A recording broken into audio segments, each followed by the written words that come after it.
رحم اللہ.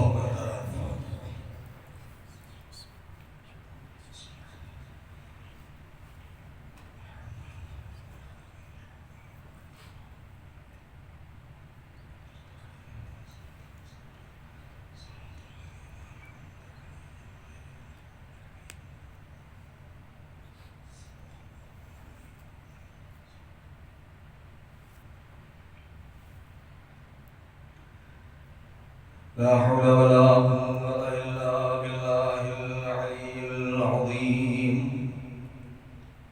حسبنا الله ونعم الوكيل، نعم المولى ونعم النصير.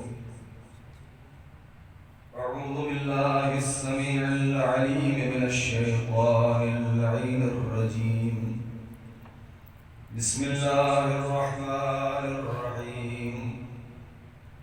الحمد لله الذي لم يتخذ صاحبة ولا ولدا ولم يكن له شريك في الملك ولم يكن له ولي من الذل وكبره تكبيرا. اللهم صل على محمد وآل محمد. والصلاة والسلام والتحية والإكرام على النبي الأمي المكي المدني القرشي الهاشمي الأبتعي سيدنا ومولانا ومقتدانا وهادينا أبي القاسم محمد.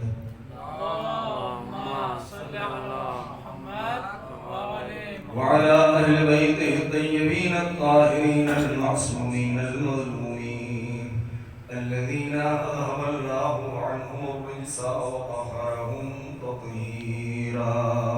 اللهم صل على محمد وآل محمد. سلام على آل طه وياسين ولعنة الله على أعدائهم أجمعين من الآن إلى يوم الدين. أما بعد، قال الله الحكيم في كتابه الكريم. بسم الله الرحمن الرحيم. إن الذين آمنوا وعملوا الصالحات أولئك هم خير البرية جزاؤهم عند ربهم جنات عدن تجري من تحتها الأنهار خالدين فيها أبدا ورضي الله عنهم ورضوا عنه ذلك لمن خشي ربه. صلوات محمد وآل محمد. اللهم صل على محمد وآل محمد وعجل فرجهم.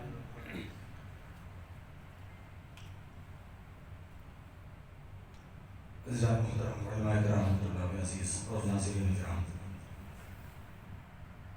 بیان سے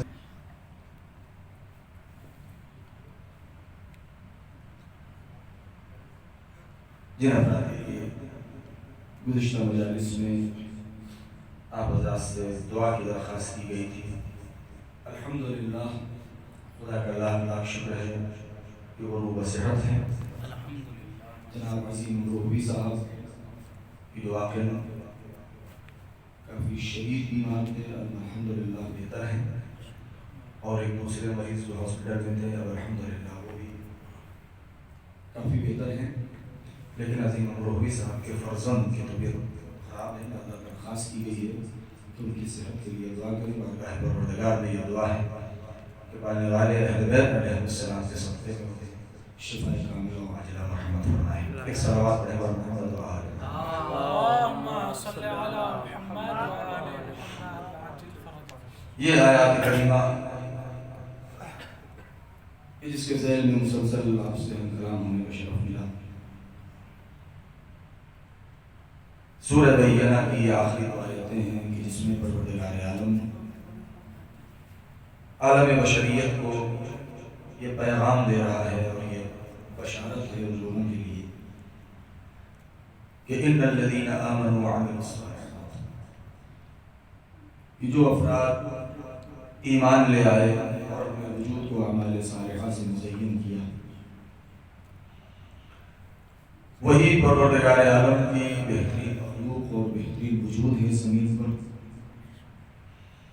ان کے لیے خدا کی بہترین جنتیں ہیں، جنات عدن ہیں، جہاں وہ ہمیشہ ہمیشہ رہنے والے ہیں، ابدیت ان کا نصیب ہے، جاویدانگی ان کی قسمت ہے۔ یہ عام مومنین کے لیے انعام، اکرام اور جزا ہے، لیکن کچھ ایسے مومنین بھی ہیں، کچھ ایسے صالحین بھی ہیں جس سے بالاتر ان کا انعام یہ ہے کہ رضی اللہ عنہ ورضوا عنہ، کہ خدا ان سے راضی اور وہ اپنے رب سے راضی۔ مگر یہ اس وقت پیدا ہوگا کہ جب انسان کے دل میں خوف پروردگار اور خشیت الہی پائی جائے گی۔ یہ ظاہری ترجمہ ہے۔ میں بغیر کسی تمہید کے جو بات میں نے کل چھوڑی تھی اسی کے تکملے کے طور پر اس کو مکمل کرنا چاہتا ہوں، کیونکہ ایام شہادت سید الساجدین امام زین العابدین علیہ السلام ہے،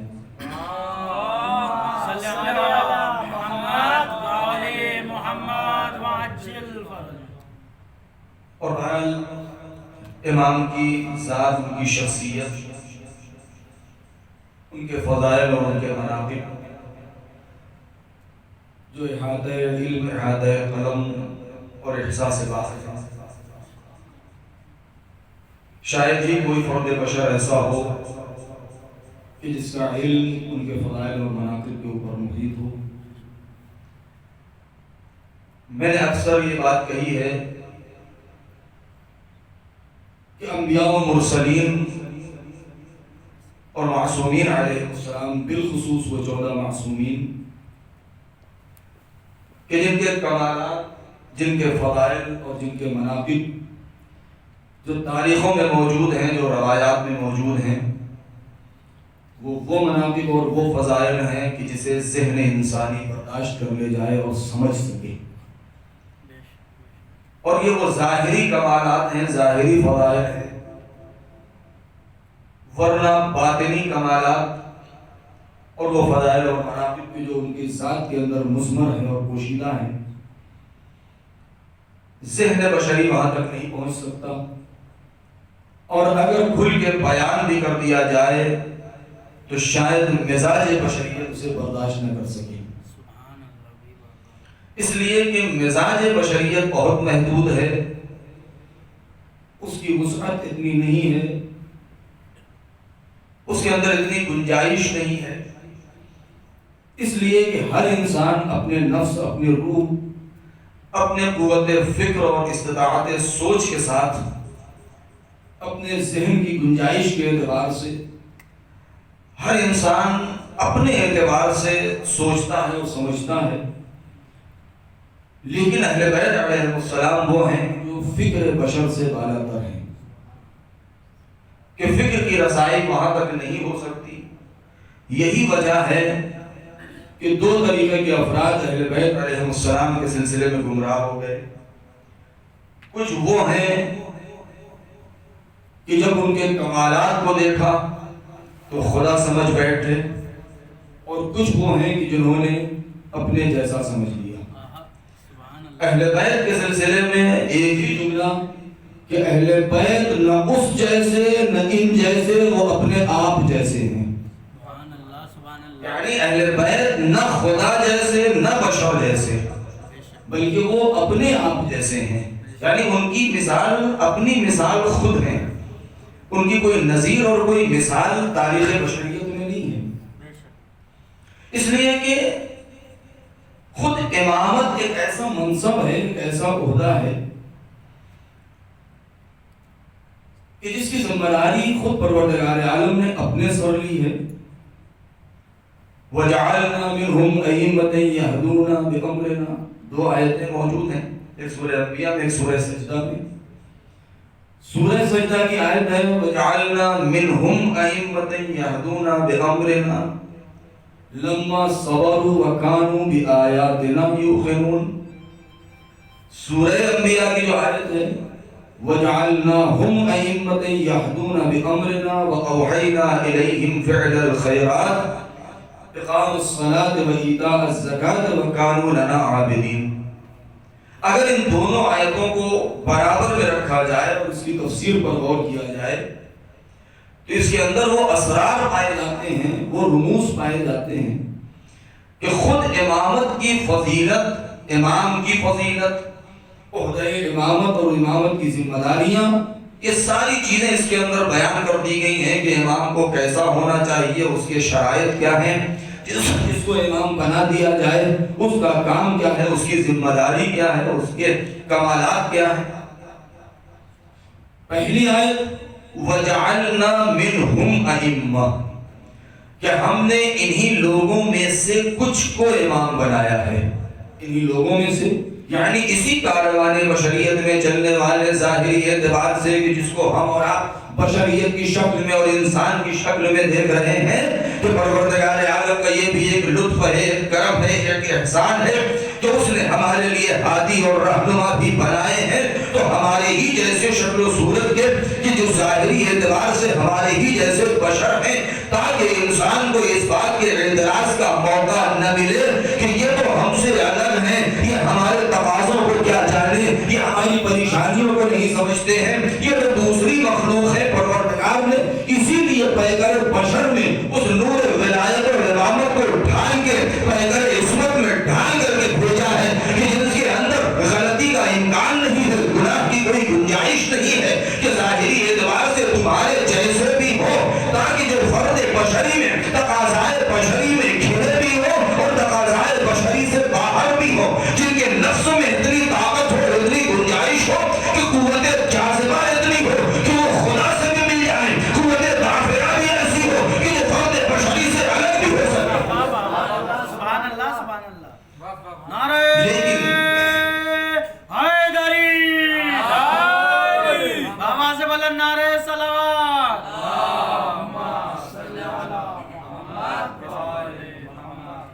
وَجَعَلْنَا مِنْهُمْ أَئِمَّةً، کہ ہم نے امام بنایا ہے۔ پروردگار کہہ رہا ہے یہ تمہارے بس کی بات نہیں ہے۔ وہ بھی ایک لطف ہے کہ اتنی بڑی ذمہ داری اس نے بشریت سے اٹھا لی ہے اور اس نے خود اس بات کا عہدہ اپنے سر لے لیا ہے۔ یہدون بِأَمْرِنَا، اور وہ ائمہ، امام جن کو ہم بناتے ہیں، ان کا کام یہ ہے کہ وہ ہدایت اپنے اعتبار سے نہیں، اپنے مزاج اور اپنی سوچ سمجھ کے اعتبار سے نہیں، بلکہ ہمارے حکم سے کرتے ہیں۔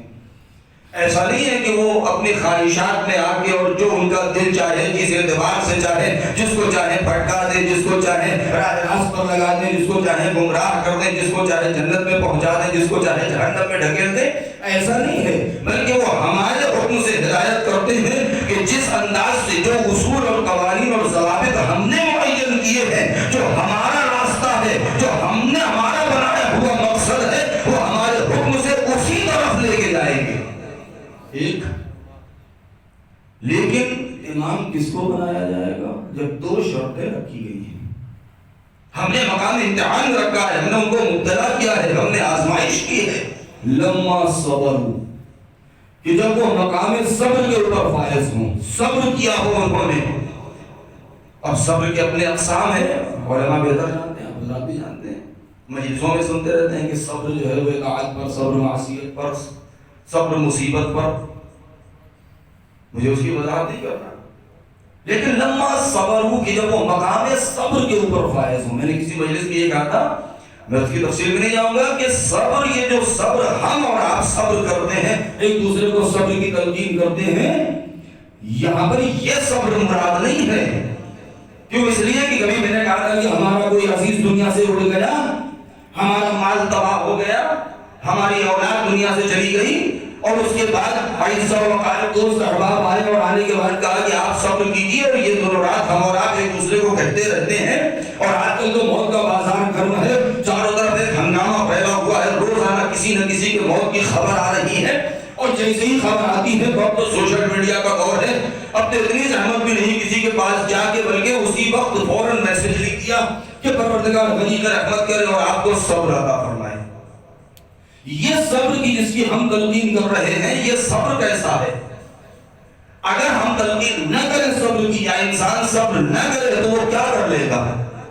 بھئی اپنے عزیز کو بارگاہ پروردگار سے واپس تو لا نہیں سکتا، ملک الموت کے پنجے سے اسے چھڑا نہیں سکتا ہے، جو انسان مر گیا ہے اسے زندہ کر نہیں سکتا ہے، اور انسان کی فطرت بھی یہی ہے کہ انسان کی آنسوؤں کے گر جاتے ہیں، انسان کے دل کو ٹھنڈک مل جاتی ہے اور انسان کو صبر اور قرار آ جاتا ہے، اور انسان کے پاس اس کے علاوہ اور کوئی چارہ نہیں ہے۔ کیوں؟ اس لیے کہ دو ہی راستے ہیں، یا تو انسان اپنے آنسوؤں کو خشک کر کے چپ ہو جائے اور یا تو اپنی جان دے دے۔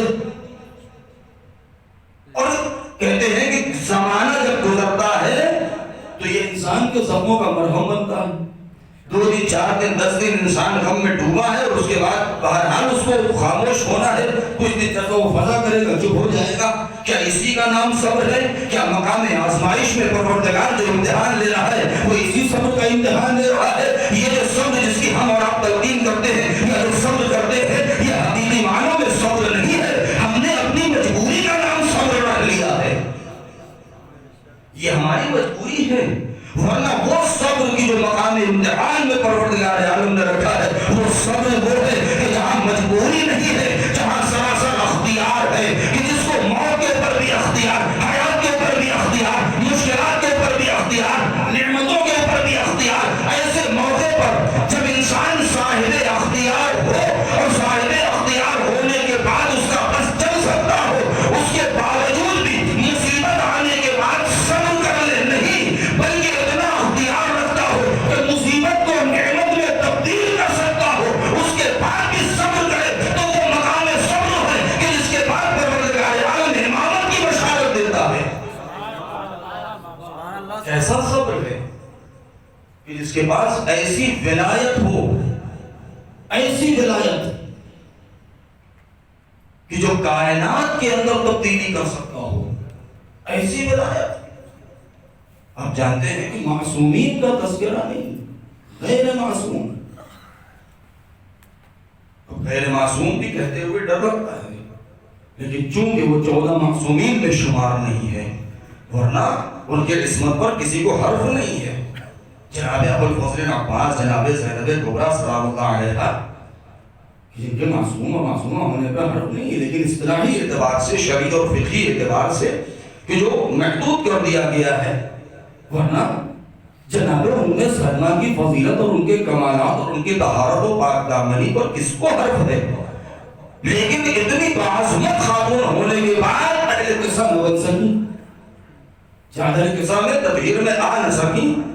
اسی اعتبار سے 14 معصومین جو محدود ہے عدد، جناب زینب کبریٰ، جناب ابوالفضل اس میں نہیں ہے، ورنہ ان کے عصمت پر کسی کو حرف نہیں ہے، ایک در کی اولا ان کی زندگی میں نہیں ہے۔ ایسی ہستیاں کہ جن کے اندر اتنا اختیار، اور شاید یہی وجہ ہے کہ اگر یہ ہستیاں نہ ہوتی، بہت توجہ چاہتا ہوں میں جس منزل تک لے جانا چاہتا ہوں، کہ اگر یہ ہستیاں نہ ہوتی تو شاید دنیا والوں نے جو بولنے کی اور لکھنے کی کوشش کی ہے اس کا کوئی جواب نہ ہو پاتا، کیونکہ بہت سے علم کلام میں بہت سے لوگوں نے، دشمنوں نے آ کے یہاں پر یہ شبہ ایجاد کرنے کی کوشش کی کہ عصمت تو مجبوری کا نام ہے، کہ پروردگار نے معصوم بنا دیا ہے، وہ گناہ کر نہیں سکتے ہیں۔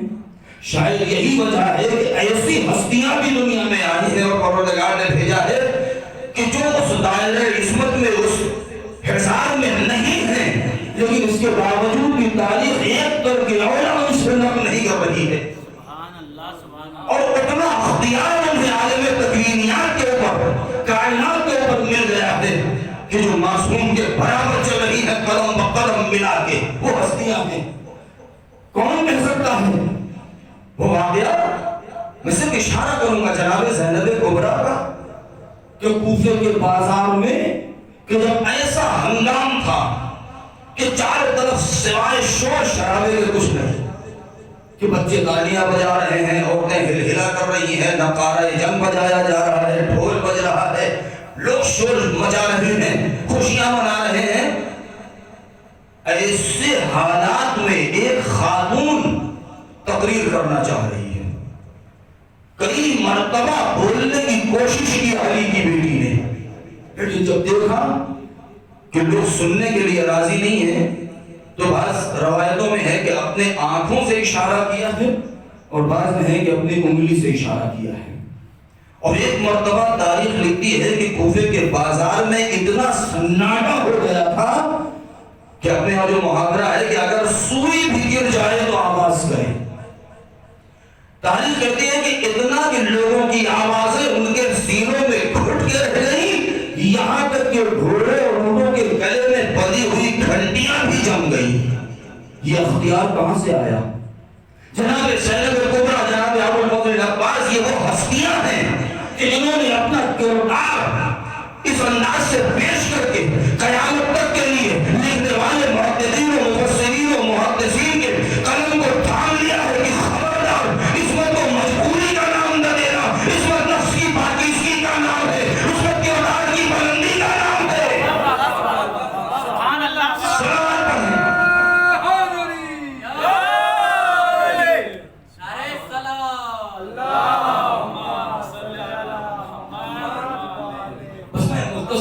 اپنی بات کو، یہ جو ہمارا موضوع ہے کہ سید الساجدین کے ایام شہادت ہیں،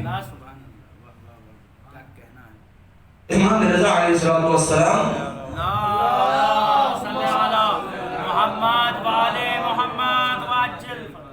یہ بات سن کر ایک صحابی دوست، شاید آپ کو سنا ہوا، سنی ہوئی ہے روایت، سعید بن عبد العزیز یا عبد العزیز بن سعید، معتبر کتابوں میں روایت ہے، امام کی خدمت میں حاضر ہوئے، سلام عرض کیا، امام نے حکم کیا، بیٹھ گئے اور فوراً کہا کہ فرزند رسول اگر اجازت ہو کہو کیا کہنا ہے؟ کہا سرکار میں ابھی مسجد سے آ رہا ہوں اور میں نے وہاں عجیب باتیں سنی لوگوں سے کہ لوگ امامت کے بارے میں باتیں کر رہے ہیں، بہت سے لوگ ہیں کہ جو امامت کا انکار کر رہے ہیں، ان کی عصمت کا انکار کر رہے ہیں، کچھ لوگ یہ کہہ رہے ہیں کہ امام کو کیسا ہونا چاہیے، امام کو صاحب اختیار، کتنے اختیارات اس کے ہوں، کیسا ہو، یہ ہو وہ ہو۔ لہذا میں نے سوچا کہ میں ان کے درمیان کیا بولوں، بہتر یہی ہے کہ تو در در بھٹکنے سے بہتر یہ ہے کہ جب مرکز علم موجود ہے تو میں آپ ہی کے در پر آگے آپ ہی سے میں پوچھ لوں کہ امام کا مقصد کیا ہے اور امام کا مرتبہ کیا ہے۔ جیسے ہی انہوں نے یہ بات کہی، امام نے کہا کہ اچھا، بہت مختصر جواب دیا، 2 جملے امام نے فرمائے۔ سوال یہ پوچھا کہ مولا آپ کی حقیقت کیا ہے، آپ کا مرتبہ کیا ہے، آپ کے اختیارات کتنے ہیں، خدا نے آپ کو کیا قدرت اور کیا مقام عطا کیا ہے۔ امام نے جواب جو دیا اس کے بالکل الفاظ بدلے ہوئے۔ امام نے کہا یا عبد العزیز لا تحمل على البناء فوق ما يطيق فيهدم، اے عبد العزیز خبردار خبردار خبردار، کسی بھی فاؤنڈیشن، نیو اور بنیاد کے اوپر اس کی طاقت سے زیادہ وزن مت ڈالنا ورنہ عمارت گر جائے گی۔ آپ جواب دیکھیں کہ بھائی انجینئر گھر بنانے کے لیے آپ زمین کو پہلے زمین کا مطالعہ کرتا ہے کہ زمین میں کتنی طاقت ہے، یہاں کتنے طبقے اور فلور کی کتنے منزل کی بلڈنگ بن سکتی ہے، کہیں ایسا نہ ہو کہ زمین اندر سے کھوکھلی ہو، زمین ریتیلی ہو، اس کے اندر اتنی طاقت نہ ہو اور ہم 10 منزل کی بلڈنگ کھڑی کر دیں اور وہ گر جائے۔ لہذا امام نے زمین کا مطالعہ کرنے کے بعد کہا اے عبد العزیز کسی بھی بنیاد پر اس کی طاقت سے زیادہ وزن مت ڈالنا ورنہ عمارت گر جائے گی۔ عبد العزیز نہ سمجھ سکے، فوراً سوال کر لیا مولا میں بات سمجھا نہیں۔ تو امام نے فرمایا کہ اے عبد العزیز جتنا تمہارے ذہن میں طاقت اور گنجائش ہے ہم کو اتنا ہی سمجھنے کی کوشش کرنا، اگر اس سے آگے بڑھنے کی کوشش کرو گے تو یا تو ہمیں ہمارے مقام سے اوپر اٹھا دو گے یا نیچے گرا دو گے، اس لیے کہ تمہاری اور عام انسانوں کی حیثیت اور حقیقت نہیں ہے کہ ہماری حقیقت کو سمجھ سکیں۔ پھر اس کے بعد فرماتے ہیں اے عبد العزیز تم نے سورج کو دیکھا ہے؟ کہاں مولا وہ دیکھا، یہ روز دیکھتے ہیں کہ صبح میں نکلتا ہے شام کو ڈوب جاتا ہے۔ کہا اس سورج کا کام کیا ہے؟ کہا کہ آیا میرے مولا سورج پورا نظام جو چل رہا ہے اسی سورج کی وجہ سے ہے، یہ شب و روز جو بدلتے ہیں، یہ لیل و نہار، یہ منظوم شمسی، یہ سردی، یہ گرمی، یہ دن کا گھٹنا، رات کا بڑھنا، رات کا چھوٹا ہو جانا، دن کا بڑا ہو جانا، اور یہ سارا جو موسم کا بدلنا، یہ موج، یہ مد و جزر، یہ سب اسی سے متصل ہے۔ کہا اگر اس کو بیچ سے ہٹا دیں تو کیا ہوگا؟ کہا مولا اگر بیچ سے ہٹا دو تو کائنات نہ اندھیرا چھا جائے گا اور اثر حیات ختم ہو جائے گی، پورا وجود اور شیرازہ کائنات بکھر جائے گا۔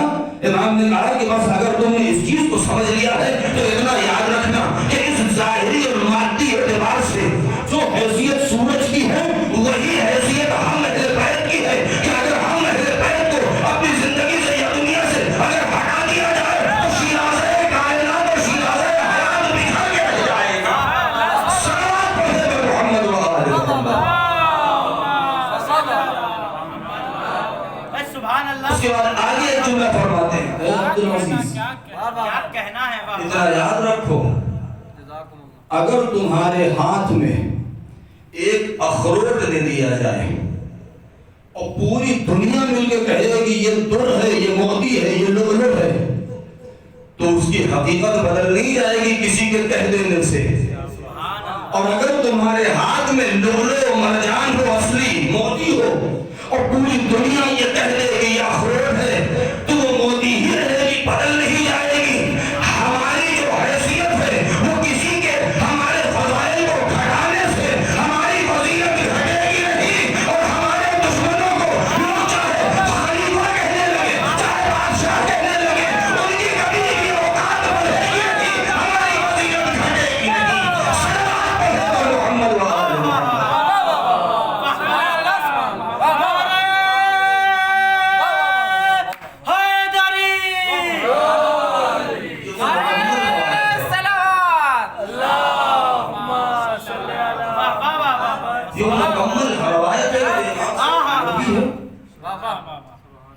اور یہ مثال بھی آپ نے دے دی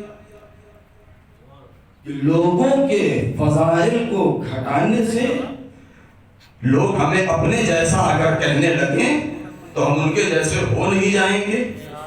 ہمارے دشمنوں کو ہمارے مقابلے میں ملانا چاہیں تو ہمارے مقابلے میں ملا نہیں سکتے ہیں۔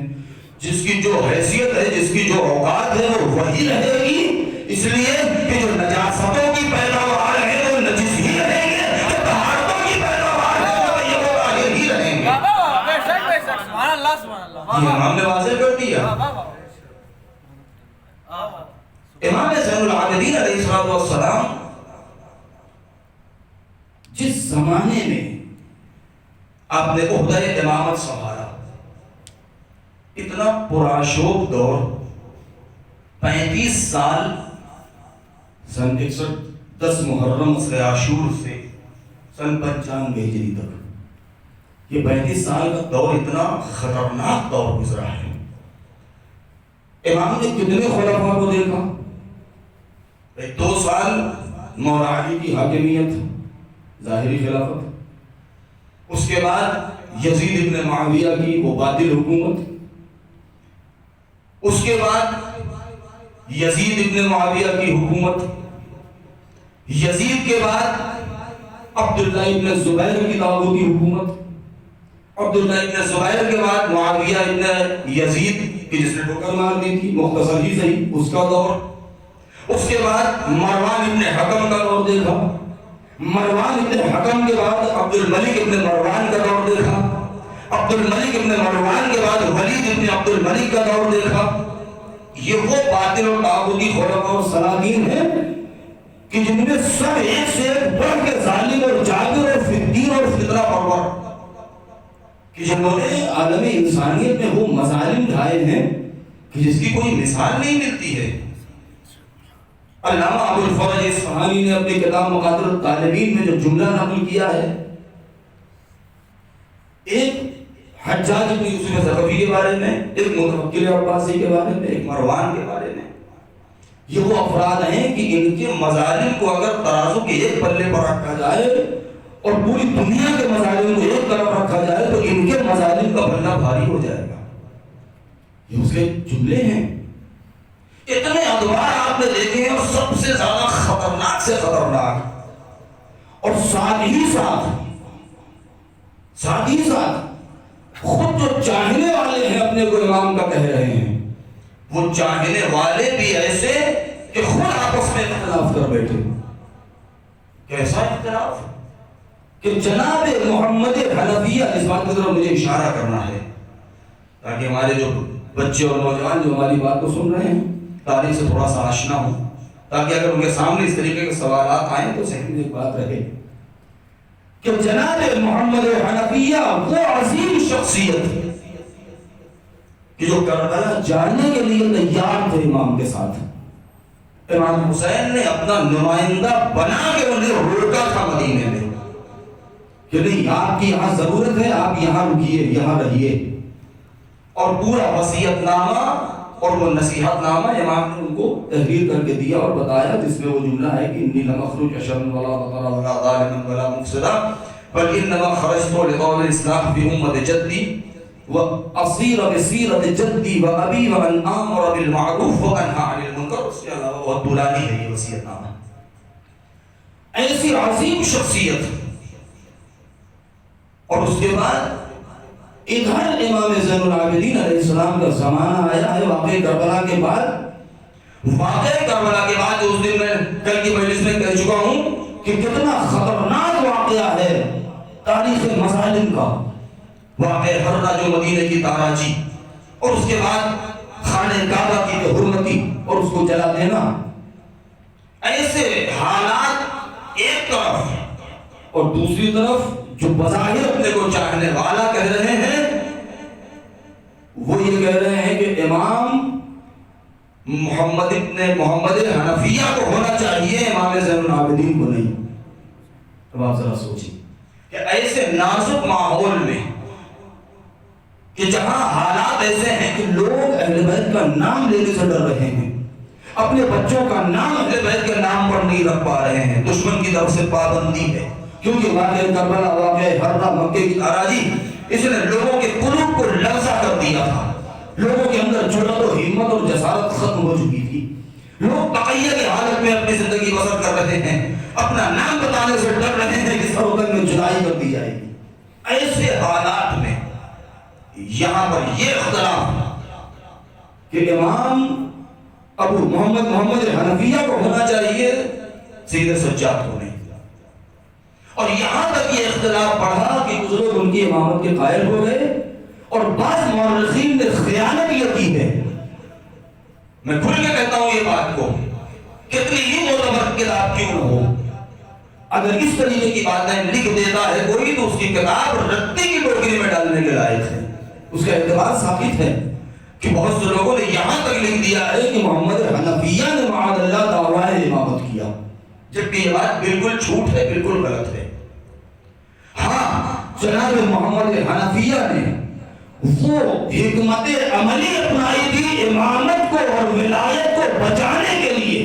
بہت بڑی قربانی دی ہے آپ نے کہ جب یہ اختلاف پیدا ہوا تو اب یہاں پر اگر امام خود یہ کہتے ہیں کہ مجمع عام میں کہ میں امام برحق ہوں کیونکہ میرے باپ نے، میرے والد امام حسین نے اسرار امامت میرے حوالے کیے ہیں اور ان کے بعد میں ہوں، تو ممکن ہے کہ لوگوں کے ذہن میں یہ سوال پیدا ہوتا کہ چونکہ ان کے اندر نعوذ باللہ حوث پائی جاتی ہے لہذا یہ دعویٰ امامت کر رہے ہیں، یہ معاذ اللہ منصب کے بھوکے ہیں.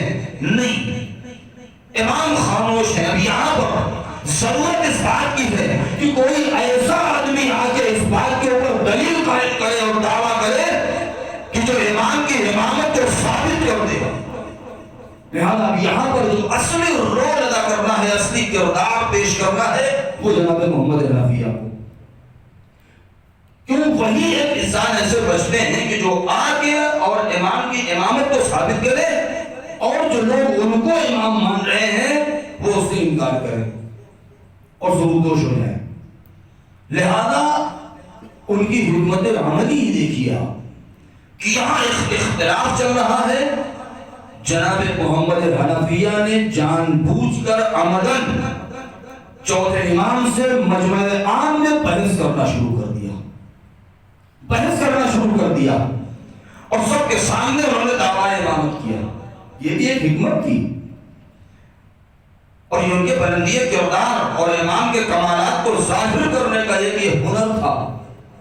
مجمع عام میں انہوں نے دعویٰ امامت کیا، کہا کہ مجھے امام ہونا چاہیے. اس لیے لوگ بھی یہ کہہ رہے تھے کہ چونکہ علی کے بعد حسن ہوئے، حسن کے بعد ان کے بھائی حسین ہوئے، اب حسین کے بعد ابھی ان کے بھائی موجود ہیں لہذا امام بھائی کو ہونا چاہیے. یہ دلیل لوگ دے رہے تھے. جب جناب محمد حنفیہ نے بحث کرنا شروع کیا اور لوگ جب غفیر ہے مجمع ہے جو دیکھ رہا ہے، تو امام نے جواب میں یہ کہا کہ نہیں، میراث امامت میرے باپ نے میرے حوالے کیا ہے، اسرار امامت میرے پاس ہے، ان کے بعد مجھے امام ہونا ہے۔ محمد حنفیہ یہ کہہ رہے ہیں کہ وہ میراث امامت اور وہ اسرار آپ میرے حوالے کیجئے۔ جب بحث آگے بڑھی تو امام نے ایک مشورہ دیا، کہا چچا ایسا کریں کہ آئیے ہم اور آپ چلتے ہیں اور چل کے اس کا فیصلہ خود حجر اسود سے کرواتے ہیں اور چل کے سلام کرتے ہیں اور دیکھتے ہیں کہ کس کے سلام کا جواب حجر اسود دیتا ہے اور کس کے سلام کا جواب نہیں دیتا۔ جیسے ہی یہ بات کہی مورخین نے لکھا ہے کہ جناب محمد حنفیہ خوش ہو گئے اور کہا چلیے، اور جانے کے بعد جناب محمد حنفیہ نے ایک مرتبہ سلام کیا، ادھر سے کوئی جواب نہ آیا۔ جب وہ پیچھے ہٹے تو امام آگے بڑھے اور آگے بڑھنے کے بعد جیسے ہی آپ نے سلام کیا اتنی تیز آواز میں جواب آیا کہ سارے مجمع نے سنا اور یہ بھی کہا کہ میں گواہی دیتا ہوں کہ آپ ہی وسیع پیغمبر ہیں۔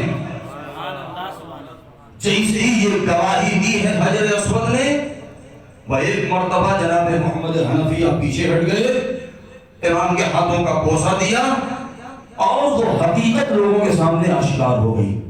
اب یہاں تک بات آئی ہے تو اگر میرا ایک جملہ دوسری یا تیسری مجلس کا اگر آپ کے ذہن میں ہو تو میں وہاں سے متصل ہونا چاہتا ہوں کہ جس میں میں نے یہ عرض کیا تھا کہ چاہے لو ہو، چاہے قلم ہو، چاہے کرسی ہو، چاہے عرش ہو، چاہے فرش ہو، چاہے آفتاب ہو، چاہے مہتاب ہو، چاہے کائنات کا ذرہ ہو، چاہے وہ انوار قدسیہ ہو، چاہے وہ ملائکہ ہو، چاہے وہ انوار ہو، یہ جو مقتدین فی عرش اللہ تھے، جو عرش الہی میں چڑھے ہوئے نگینے تھے، یہ جتنے بھی اجزاء ہیں انوار کی صورت میں ہیں، تو لوح و قلم ہے، عرش کرسی ہے، قلم تقدیر ہے، لوح محفوظ ہے، انوار میں آئے پیغمبر انسانی میں ڈھل جائیں تو کہیں محمد ہے، کہیں علی ہے، کہیں فاطمہ ہے، کہیں حسن ہے، کہیں حسین ہے، لیکن یہی انوار اگر مادیات میں تبدیل ہو جائیں تو کہیں کعبہ ہے، کہیں مینا ہے، کہیں مکہ ہے، کہیں امیر مشعر ہے، کہیں صفا ہے، کہیں مروہ ہے۔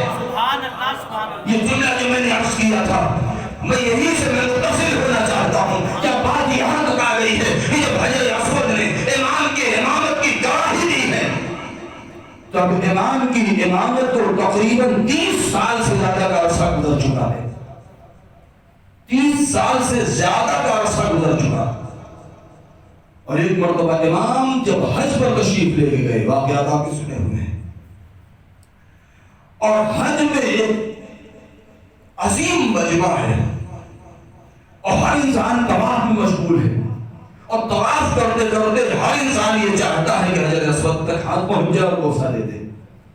ایک مرتبہ جب رکن پر پہنچے ہیں امام، چوتھے امام، اور مجمع ہے اور ساتھ ہی میں ولید ابن عبد الملک کا بھائی ہشام ابن عبد الملک کہ جو سن 105 ہجری میں جس کو خلافت ملی ہے، حکومت ملی ہے بعد میں، خود عبد الملک ابن مروان کا بھائی ہے، ولید ابن عبد الملک کا بھائی ہشام ابن عبد الملک کہ جو اس وقت ولید ابن عبد الملک کی طرف سے امیر الحاج تھا، حاجیوں کا سرپرست بنایا گیا تھا۔ یہ پہنچا حج میں اپنی سواری کے ساتھ، لاہور لشکر کے ساتھ، اور ایک مرتبہ چاہتا ہے کہ حجر اسود کا بوسہ دے دیں مگر بھیڑ اتنی ہے کہ لوگ دھکا مار دیتے ہیں اور وہاں سے ہٹ جاتا ہے۔ ایک ہجوم ہے کہ جس کی وجہ سے وہ وہاں تک پہنچ نہیں پا رہا کہ اچانک ایک نظر پڑی، کیا دیکھا کہ چوتھے امام کو علی ابن الحسین ہیں کہ جیسے ہی حجر اسود کے قریب پہنچے ہیں، کیا دیکھا کہ مجمع کائی کی طرف پھٹا ہے اور امام پہنچے ہیں اور آپ نے حجر اسود کا بوسہ دیا اور واپس آ گئے۔ اب یہاں پر دو طریقے کی روایت ہیں، کچھ کہتے ہیں کہ مجمع نے ہشام کی طرف رخ کر کے کہا یہ کون ہے، کچھ میں یہ ہے کہ ہشام نے کہا میں نہیں پہچانتا، بعض نے کہا ہے کہ ہشام نے غصے میں آ کے اپنے کو جب نیچے ہوتا ہوا دیکھا تو تیش میں آ کے مجمع کی طرف مخاطب ہو کر کے کہتا ہے کہ یہ کون ہے، پر جیسے ہی اس نے یہ سوال کیا ہے ایک مرتبہ پہلو میں کھڑے ہوئے فرزدق شاعر نے زبان کھول دی ہے اور اس کے بعد کے اشعار کہے ہیں تو عجیب و غریب اشعار ہیں، اور ایک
الا اللہ میں حرف لا نہ ہوتا کیا کہنا تو یہ اتنے کریم ہیں کہ کبھی نہیں نہ کرتے.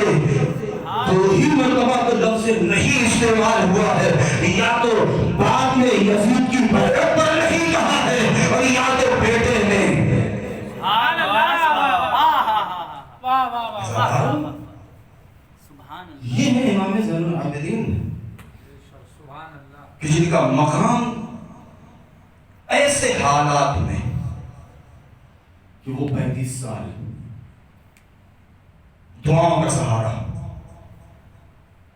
یہاں پر بھی اعتراضات تھی بہت, ان اعتراضات کو میں بیان نہیں کرنا چاہتا کہ امام نے پوری زندگی گریے میں گزار دی ہے, تو پھر آپ نے ہدایت کا کام کب کیا ہے؟ نعوذ باللہ. بعض دشمنان اہل بیت ایسے بھی ہیں, اس کا جواب بھی موجود ہے تاریخوں میں, اور علماء نے جواب دیا ہے, روایات میں موجود ہے. احمد چوتھے امام کا جو مقام ہے, جو منزلت ہے, ایک مختصر سا ایک دلیل ہے جو میرے غالباً وہ بھی شاید آپ کے سامنے میں نے عرض کیا یا نہیں مجھے یاد نہیں, لیکن میں بیان کر دوں. اور اس کے بہترین جواب کہ امام معصوم ہوتا ہے. ہشام ابن حکم نے دیا. ہشام ابن حکم وہ ہیں کہ جو چھٹے امام کے شاگردوں میں سب سے کم سن تھے, سب سے کم سن تھے. امام کا یہ وتیرہ تھا, امام کا یہ دستور تھا, اور اسی سے امام کے علم کا اندازہ ہوتا ہے. بھائی امام اعظم, آج تک دنیا جسے امام اعظم کہتی ہے, نعمان ابن ثابت ابو حنیفہ کہ جو قیاس اور استحسان کے بانی بھی ہیں, کہ جن کو اپنے علم کے اوپر بڑا غرور اور گھمنڈ تھا, اور آج ان کے ماننے والوں کو بھی غرور ہے, اور وہ کہتے ہیں کہ ہمارے امام اعظم بہت قابل تھے. ان کی قابلیت صرف اتنی تھی کہ 2 سال امام صادق سے چند علم کے قطرات حاصل کر لیے تھے. اور وہ خود بیان کرتے ہیں کہ جب کسی مشکل میں پھنسے ہیں اور امام کا عطا کیا ہوا علم جب ان کے کام آیا ہے, تو انہوں نے یہی کہا کہ لولا السنتان لہلک النعمان, اگر وہ 2 سال نہ ہوتے جو میں نے جعفر بن محمد کے سامنے زانوئے ادب طے کیا ہے, تو میں مر گیا ہوتا, ہلاک ہو گیا ہوتا, بے عزت ہو گیا ہوتا, آبرو چلی گئی ہوتی. یعنی وہ رضوان اعظم بنے تو فرزند رسول کے سامنے 2 سال کتاب کھول کے بیٹھ گئے اور امام نے علم سکھا دیا تو امام اعظم بن گئے. اب ذرا سوچئے کہ جس نے 2 سال پڑھا دیا جس کو, وہ شاگرد امام اعظم بن گیا, تو اس امام کے علم کا کیا عالم رہا ہوگا. امام کے سامنے جب کوئی مناظرہ کرنے آتا تھا تو امام پہلے اپنے شاگردوں کو آگے بڑھا دیا کرتے تھے. زرارہ ابن عیون ہے, جابر ابن حیان ہے, محمد ابن ابی عمیر ہیں, ہشام ابن حکم ہیں, ہشام بن سالم ہیں, نعمان ہیں. یہ وہ افراد ہیں کہ جن کو امام آگے بڑھا دیا کرتے تھے, اور یہ کہہ دیتے تھے کہ جاؤ یہ میرے شاگرد کافی ہیں تمہارے لیے, اگر ان سے جیت جانا تو پھر میرے مقابلے میں آنا. اور یہ بھی عجیب ہے کہ آج تک یعنی اس زمانے میں کبھی کوئی بھی امام کے شاگرد سے جیتا ہی نہیں کہ امام کے پاس آئے مناظرے کے. اور امام نے اس کو بیان کیا, ان کے شاگردوں نے بھی نقل کیا. خود ہشام محمد ابن ابی عمیر کہتے ہیں کہ جو 7ویں امام کا دور زیادہ انہوں نے دیکھا, ان کے شاگرد زیادہ رہے ہیں, وہ کہتے ہیں کہ ہشام بہت ہی زیرک, بہت ہی ذہین, اور امام کے شاگردوں میں بہت برجستہ شخصیت تھی. ولو یہ بھی کم سن تھے, نوجوان تھے, مگر اس نوجوانی میں بھی ایسے مناظرات کیے ہیں. عمرو بن عبید جیسے عالم کو بصرے میں شکست دے دیا. کبھی موقع ملے گا تو اس واقعے کو بیان کروں گا کہ جس کے بارے میں امام نے خود میدان منی میں کہا تھا, اے ہشام کیا وہ اپنا مناظرہ بیان نہیں کرو گے جو تم نے کیا ہے عمرو بن عبید سے. ہشام شرما گئے, ارے مولا چھوڑیے, آپ کے سامنے میں زبان کھولوں, کہیں میں حکم دیتا ہوں بیان کروں. یعنی امام کو کتنا بھروسہ اور اعتبار تھا ہشام کے اوپر. محمد ابن ابی عمیر کہتے ہیں جتنے دن میں ہشام کے ساتھ رہا, جو سب سے بہترین دلیل جو میں نے سنی ہے وہ عصمت امام کے اوپر، اور ایک دم سادہ سی دلیل دیا ہے ہشام نے. کوئی آیا مناظرے کے لیے، امام نے ہشام سے کہا کہ ہشام کو بلا کے لاؤ. کہاں ہے ہشام نے کہا جاؤ ان کا جواب دو. ہشام نے پوچھا تمہارا مسئلہ کیا ہے؟ کہ میں امام کو معصوم نہیں مانتا ہوں. آپ لوگ قائل ہیں کہ امام کو معصوم ہونا چاہیے. میں معصوم نہیں مانتا ہوں. تمہارے پاس یا تمہارے استاد کے پاس اماموں کے معصوم ہونے کی دلیل کیا؟ ان کا عصمت کے اوپر. غلطی سی بات ہے. ہاں آسان لفظوں میں سمجھاؤ تو تمہاری زبان میں یا دقیق دلائل کے ذریعے سے کہیں ایسے سمجھاؤ کہ میں کچھ ایسا انسان سمجھ جائے. کہا کہ ٹھیک ہے تمہاری زبان میں لو سنو. اور بڑی مختصر عجیب و غریب دلیل دے دیا ہے شام نے. کہتے ہیں سنو، لکل ذنب و ذنوب اربعۃ اوجہ، جتنے بھی گناہ انسان سے ہوتے ہیں اس کی 4 ہی وجہ ہو سکتی ہے. کیا وہ کون کون سی؟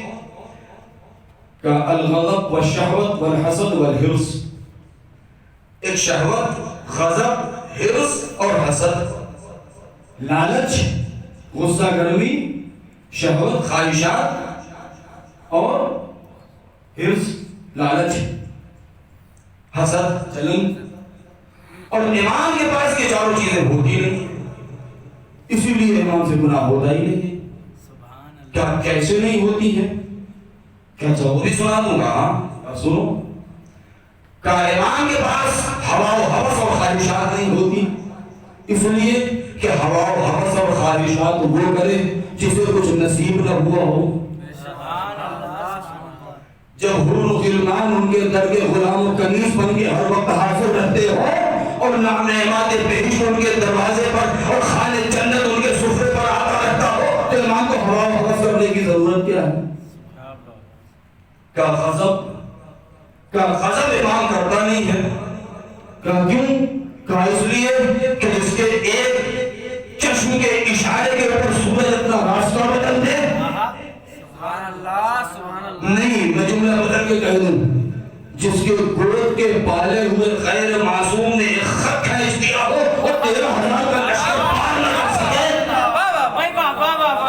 تو اس معصوم کو غصہ گرمی کرنے کی ضرورت کیا ہے؟ تیسری چیز کہا حرص، لالچ. کیا امام کے پاس لالچ نہیں ہے؟ کہا کیوں؟ کہا لالچ وہ کرے کہ جو اندیکھا ہو، ندیدہ ہو، جس نے کبھی نعمتیں دیکھی نہیں ہے. لالچ وہ کیسے کرے گا کہ جس کے پاس سب کچھ موجود ہے. ارے وہ امام کیسے لالچ کرے گا کہ جس کے قدموں میں پروردگار نے زمین و آسمان کے خزانے کی چابیاں ڈال دی ہو، زمین و آسمان کا اختیار جس کو دے دیا ہو. وہ انسان لالچ کیوں کرے گا؟ امام لالچ نہیں کرتا اس لیے گناہ نہیں ہوتا. کیا چوتھی چیز؟ کا حسد. کا حسد امام کرتا نہیں ہے. کہا کیوں نہیں؟ ہشام نے عجیب جواب دیا. کہا حسد وہ کرتا ہے جس سے اوپر کوئی ہوتا ہے. ہر انسان وہ دوسرے کو دیکھ کے جلتا ہے. ایک جاہل انسان عالم کو دیکھ کے جلے گا، جس کے پاس کم علم ہے وہ بالاتر علم کے دیکھ کر کے جلے گا، جس کے پاس کوئی ہنر نہیں ہے وہ ہنرمند کو دیکھ کر کے جلے گا، جس کے پاس کچھ نہیں ہے، کچھ کم ہے، وہ ہمیشہ دوسرے کو اپنے سے اونچے کو دیکھ کر کے جلے گا. جب امام وہ ہے کہ وہ کائنات میں جس سے اوپر کوئی ہے ہی نہیں، تو ماں کے پسند ہے، جب وہ سب سے اوپر ہے اور سب اس سے نیچے ہے تو وہ کس کو دیکھ کر کے لالچ کرے گا؟ جب امام سب سے اوپر ہے تو وہ کسی کو دیکھ کے لالچ کرتا، حسد کرتا ہی نہیں ہے. تو وہ حسد نہیں کرتا ہے تو اس سے گناہ صدر نہیں ہوگا. صلوات پڑھے پر محمد و آل محمد. لہذا یہ چوتھے امام کی زندگی کہ ایسے ایسے خطرناک ظالم و جابر انسان کہ جن کا دور آپ نے دیکھا ہے، اور سن 95 ہجری کا وہ زمانہ 25 محرم کہ جس میں امام کو شہید کر دیا گیا. جتنے بھی امام شہید ہوئے ہیں مولا کائنات مستثنا ہے اس اعتبار سے کہ جو کہ ان کی حاکمیت تھی وہ حاکم وقت تھے اس وقت. لہذا یہ کہا جا سکتا ہے کہ وہ حاکم تھے. لیکن مولا علی کے علاوہ جتنے بھی ائمہ شہید ہوئے ہیں، امام حسین میدان کربلا میں، امام حسن علیہ السلام مدینے میں، باقی ائمہ وہ ہیں کہ جن کو نہ حکومت سے کچھ لینا دینا تھا، نہ پبلک سے کچھ لینا دینا ہے، وہ تو مسجد النبی میں ہیں، درس و تدریس کا سلسلہ ہے، روایات بیان کر رہے ہیں، لیکن اس کے باوجود بھی بعض ائمہ ہیں جنہوں نے قید خانے میں، ساتویں امام 14 سال قید خانے میں گزار دیے۔ لیکن تعجب یہ ہے کہ حکومت کے پاس سب کچھ ہوتے ہوئے بھی ایک ایسے انسان سے ڈر رہی ہے حکومت کہ جو طور و سلاسل اور زنجیروں میں جکڑا ہوا زندان کے اندھیروں میں غرق ہے، اس کو مار دینے کی ضرورت کیا ہے؟ لیکن قتل کر دینا اس بات کی دلیل ہے کہ وہ ظاہری اعتبار سے زندان میں ضرور ہیں مگر حکومت کی نیندیں حرام ہیں۔ امام سجاد انہی افراد میں سے کہ جو خانہ نشین ہیں ظاہری اعتبار سے۔ عزادارو، سید سجاد 2 شخصیتیں ایسی ہیں کہ جن کے بہت سے اسرار دنیا سے اٹھ جانے کے بعد وہ راز کھلے۔ ایک مولا علی اور ایک علی بن حسین، کہ لوگ یہ سمجھ رہے ہیں مولا علی کو وہ حاکم ہیں، حکومت کے امور میں مصروف ہیں، امام سجاد کو لوگ یہ سمجھ رہے ہیں کہ وہ تو خانہ نشین ہے، عبادتوں میں مصروف ہے۔ لیکن یہ راز اس وقت کھلا ہے کہ مولا علی کو جب دفن کر کے شہزاد نجف سے پلٹے ہیں تب یہ راز کھلا، اور یا تو جب سید سجاد کو غسل دیا جا رہا تھا تب یہ راز کھلا کہ نہیں، مولا علی کو جب دفن کر کے حسنین پلٹے ہیں اور خرابوں سے کراہنے کی آواز آئی ہے اور دروازوں پر یتیم اور بیوائیں کھڑی کسی کے انتظار میں ہیں، تب یہ پتا چلا کہ کوئی محسن تھا ان کا جو دنیا سے اٹھ گیا، کہ جو رات کی تاریکی میں روٹیوں کا انبار بوجھ اپنے شانوں پر، اپنے دوش پر اٹھائے، یتیموں، بیواؤں، مسکینوں اور غریبوں، فقیروں کے یہاں تقسیم کر رہا ہے۔ ایسے ہی علی نے دعویٰ نہیں کیا تھا کہ علی کو اس وقت تک نیند نہیں آتی جب تک ان کی مملکت میں کوئی ایک انسان بھوکا رہ جائے۔ عدالت علی کہ ایک یہودیہ کے پیٹ سے خلخال اتار لی گئی تھی، اور علی تک جب یہ خبر پہنچی تھی تو مولا علی نے وہ جملہ کہا تھا کہ میری حکومت میں ایک یہودیہ کے پیر سے خلخال اگر یہ سن کر کے میں مر جاؤں تو تم لوگ تعجب نہ کرنا۔ یعنی اتنا ایک ظلم علی برداشت نہیں کر سکتے تھے۔ اور یا تو چوتھے امام کہ جب 5ویں امام ان کو غسل دے رہے ہیں تب وہ افراد جو چاہنے والے قریب میں کھڑے تھے دیکھا کہ امام کے پشت پر اور امام کے شانوں پر عجیب و غریب نشانات ہیں۔ بس میں اس سے زیادہ نہیں کہہ سکتا ہوں مزادارو، ممکن ہے کہ 5ویں امام نے یہاں پر کچھ اسرار ایسے تھے کہ جس کو امام نے چھپا لیا ہو۔ امام نے جو جواب دیا ہے وہ کیا؟ یہ بات نے جواب دیا کہ یہ نشان کے بارے میں پوچھ رہے ہو، یہ نشان کیسا ہے؟ امام کے شانوں پر، امام کے کندھوں پر اور پشت پر، یہ میرا باپ رات کے اندھیرے میں یتیموں، بیواؤں اور مسکینوں کے یہاں آذوقہ پہنچانے کے لیے وہ بوجھ اپنے دوش پر لے کر کے جا رہا تھا۔ ہائے میں کہوں گا میرے مولا بہت معافی چاہتا ہوں، آپ نے شاید یہاں پر ممکن ہے بعض مصلحت کے تحت آپ نے اس کو چھپا لیا ہو، لیکن میرا دل کہتا ہے اے مولا ارے شاید امام کے پشت پر جو نشانات تھے، ارے شاید آئے وہ کوفہ اور شام کے درمیان ارے ظالموں کے تازیانوں کے نشان رہے ہو، جنہیں مولا اپنے شام ہمیشہ چھپا کے اس دنیا سے چلے گئے۔ اس لیے کہ 2 ہی ایسے موقع ہیں کہ جہاں پر غسل کے وقت نشانات ظاہر ہوئے ہیں۔ ایک موقع وہ تھا کہ جب زندان شام میں غسالہ نے بچی کا کرتا اتارا تو گھبرا کے پوچھتی ہے اے بی بی ذرا یہ بتائیے کہ کیا اس بچی کو کوئی بیماری تھی؟ ہائے زینب تڑپ گئی، اے غسالہ ارے میری بچی کو بیمار مت کہہ، اسے کوئی بیماری نہیں۔ کہا اے بی بی ارے اس کا کرتا اس کے بدن سے چپکا ہوا ہے۔ ارے زینب نے تڑپ کے کہا اے غسالہ ارے میں کون سی مصیبتیں بیان کروں، یہ بچی وہ ہے کہ ارے شمر نے جس کے گوشوارے چھین لیے، جس کے رخساروں پر تماچے لگے، ہائے کربلا سے کوفے تک اور کوفے سے شام تک اتنے تازی آنے لگے کہ بچی کا سینہ بھی زخمی، بچی کی پشت بھی زخمی، اور ایک راز تو تب کھلا جب باجرے ایمان ارے غسل دینے کے لیے ارے باپ کا پیراہن ہٹایا تو کیا دیکھا؟ ارے پورا جسم زخمی ہے، پورے جسم پر زخموں کے نشان ہیں، ارے ہاتھوں میں ہتھکڑیوں کے نشان، گلے میں تاؤ کے نشان، پنڈلیوں میں بیڑیوں کے نشان، ارے پشت پر دھروں کے نشان۔ امام نے کیسے برداشت کیا؟ اپنے تازیانوں کو برداشت کیا تاکہ لوگوں کی نگاہیں میرے ماں بہنیں جو بیٹا ہے ان کی طرف نہ اٹھنے پائے۔ یہی وجہ ہے کہ جب امام نے پوچھا گیا، امام نے ایک ہی جملہ کہا الشام الشام الشام، ارے سب سے زیادہ مصیبت شام میں گزر گئی جہاں ہمیں ترک تعلم کے اسیروں کی طرح پھرایا گیا۔ وَسَيَعْلَمُ الَّذِينَ ظَلَمُوا أَيَّ مُنقَلَبٍ يَنقَلِبُونَ أَلَا لَعْنَةُ اللَّهِ عَلَى الْقَوْمِ الظَّالِمِينَ إلهي بحق الزهراء وأبيها وبعلها وبنيها والسر المستودع فيها، پروردگار ہمارے اس مختصر سی عذاب کو قبول فرما، ہمارے والدین اور مومنین کے گناہوں کو بخش دے، ہمیں علم و عمل کی توفیق و رحمت فرما۔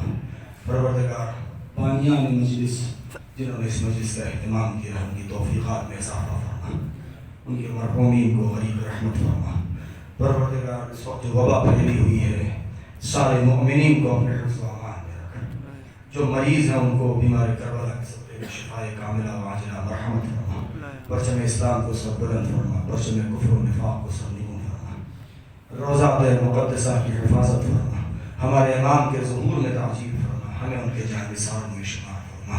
ربنا تقبل منا انك انت السميع العليم